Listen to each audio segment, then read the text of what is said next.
Hello, hello! Welcome to part 2 of the Hungry Brain book review. So, I'm going to include the very last clip of part 1, but if you haven't watched it, you need to go watch it, and I'll link it right up here. But anyways, here it goes. I hope you like it. Thanks for watching. That's like a sciencey way to explain how over the years you can say gain, like, it doesn't seem like you're gaining weight, but you looking back, you're like, man, I've gained like 5 to 10 pounds the past 5 years. That's how I got to this body weight. This is spiking your leptin, and then increased leptin facilitates overeating, which in turn damages your hypothalamus and increases your set point. It is reversible, though it's difficult, and that's why when you diet, it's best to maintain your new weight before you try to diet again, or really focus on maintaining weight if that's where you're trying to stay. Next, to talk about the brainstem.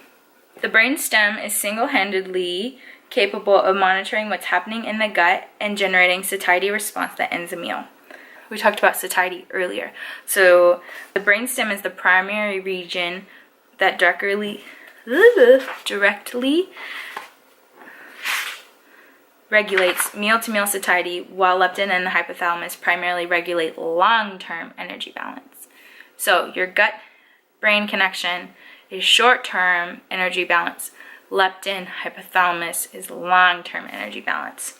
So in talking about how the gut and the brainstem are connected, that connection controls your satiety, and so things that greatly influence satiety are calorie density, low calorie density, and food volume. So lower calorie dense food is going to be protein, vegetables, fruits, anything that's more like whole foods, like unprocessed foods. Those are going to usually be lower in caloric density and higher in food volume. So it gives you more satiety because it takes up more food, more room in your stomach. Also, palatability. So the higher the palatability of a food, the lower satiety it's going to have. It actually inhibits satiety because of the reaction that your brain has to that highly rewarding taste experience. So to kind of appease your hypothalamus, you want like a moderate palatability in terms of your diet. You don't want low palatability because then life is just miserable, but high palatability foods are what you're going to overeat very easily. And it's like common sense again if you sit down and think and you're like, oh yeah, kind of cupcakes are kind of easy to eat a lot of. Yeah, because they're highly rewarding. And then fiber and protein, they attract a lot of water, they take longer to digest, high satiety signals from eating those things. And then fat, a higher fat diet is less filling per unit calorie. So yes, fatty foods are filling, but per unit calorie unit, they are lower in satiety because they have higher calories per gram. So carbs and protein both are 4 calories per gram. Fats are going to be 9 calories per gram. So it's almost double. Per unit, fats are going to be a lower satiety food, but they do take longer to digest. It's kind of like hit or take. Healthy fats are going to be very filling. Healthy fats like avocados, meats, eggs, dairy, those are going to be more filling than pizza. You can eat a lot of pizza and it has pretty high fat. So, in talking about satiety, I'm reading again, page 170. Many of our modern processed foods have properties that don't stimulate satiety circuits to the same degree as traditional whole foods. These foods, such as pizza, ice cream, cake, soda, and potato chips, invariably boast a combination of properties that make them less filling per calorie. Since most people use the sensation of satiety as a signal to stop eating, these foods allow us to blow past the point where we've had enough to satisfy our calorie needs, yet we don't even realize we're overeating because we don't feel any fuller at the end of the meal. So that's kind of the difference between feeling full and feeling satiated, is we blow past those satiety signals of like your body's like, I don't need any more calories, but this tastes good, so we're gonna keep eating it, versus your stomach being full. It takes a lot of pizza to fill up your stomach, versus if you're eating like a salad with chicken or whatever, like that takes longer to eat because you're chewing up all those fibrous vegetables. They take a lot of room in your stomach. So you're gonna feel full sooner than if you're eating pizza. Next, genetics. I wrote down a lot of notes. Research has identified nearly 100 genes that influence adiposity, so fat tissue. Yet together, so all combined, these nearly 100 genes explain less than 3% of the differences in adiposity between people. So genetics do play a role, but they're only responsible for 3% variance between people. So what does that mean? That means that our environment is the biggest contributing factor. If you have fat genes, are you destined to be fat? Not necessarily. A century ago in the US, people had the same genes that we have now, but their environment was different. Our food has changed, our cars have changed, our jobs have changed.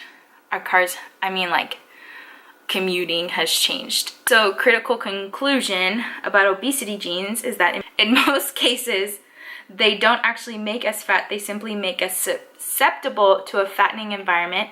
In the absence of a fattening environment, they rarely cause obesity. Genetics load the gun, but your environment pulls the trigger. So, what does that mean?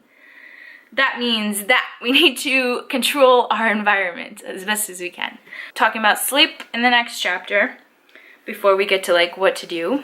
Sleep, so insufficient, poor quality sleep can have insidious effects on brain activity and metabolic processes that tend to favor weight gain. So, sleep restriction increases your brain's responsiveness to food.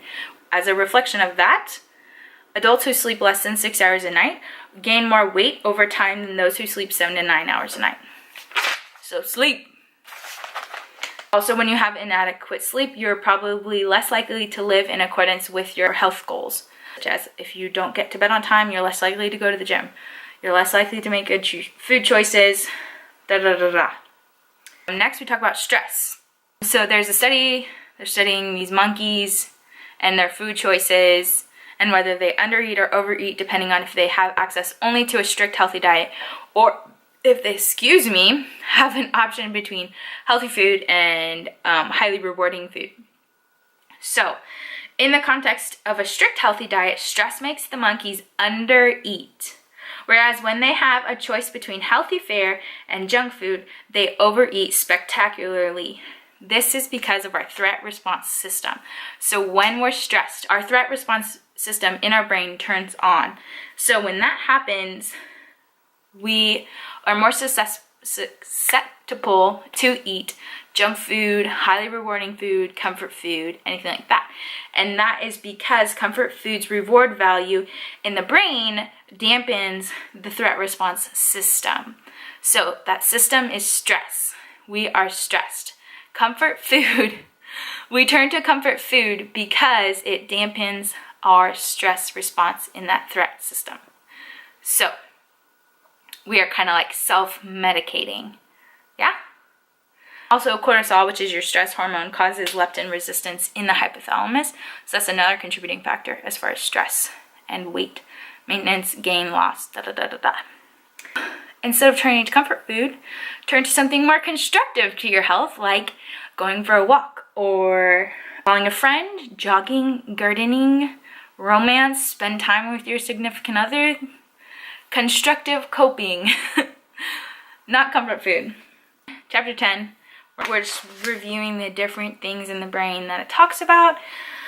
So we talk about the reward system in the book. You talk about the economic choices system, the lipostat, your satiety systems, your genetics, your sleep / circadian rhythm, which I didn't mention, but you should read the book and learn about that. And then your threat response system. So all 7 of those things in your brain affect satiety, overeating, why our brain does what it does, all in conjunction with our environment, causes us to be the weight that we are now. Basically, when you lose weight, your brain increases your motivation to eat. All of those systems in conjunction do that. That's why you get really hungry when you diet. So, outsmarting the hungry brain. The whole purpose, outsmarting the hungry brain, the instincts that cause us to overeat. So how do we do this? The deck is stacked against us, okay? We already have the gist of that.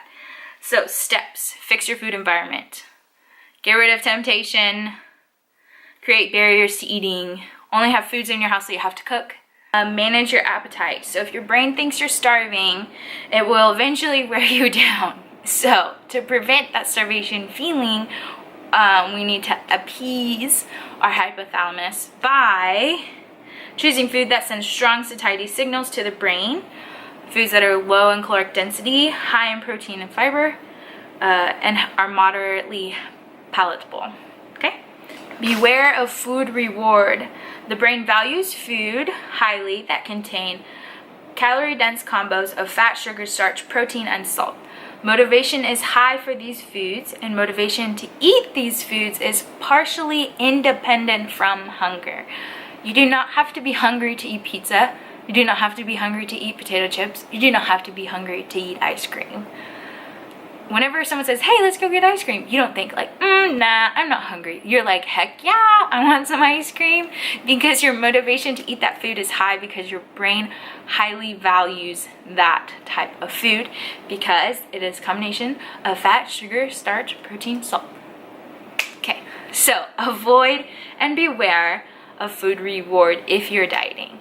Eat simple foods. You have to be hungry to eat broccoli, to eat chicken, to eat plain simple foods. You have to be hungry. So your motivation to eat those foods when you're not hungry is going to be low. Okay? Make sleep a priority. When we don't get enough sleep, our body makes us hungry because your body, whenever you're up for long periods of time, you become hungry because your body senses calorie deficit because you've burned more calories than you normally would because you've been awake longer. Move your body, exercise, burn calories, and exercise shows that it kind of lowers your lipostat set point in the long term. So it lowers your adiposity set point in the long term. And then last one, manage your stress. So, manage your stress. Are you a stress eater? Identify your stressors. Mitigate your stressors or make a plan if it's out of your control. Give yourself a sense of control. And then replace your stress eating with a more constructive coping method. So like I said, constructive coping. Go for a walk, go for a jog, go garden, be outside, call a friend, romance your significant other. Do something constructive and healthy for your lifestyle. So, that was my really long book review. I hope you got something out of it.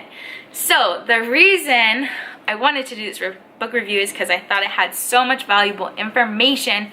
I wanted to share it and I want you to read it.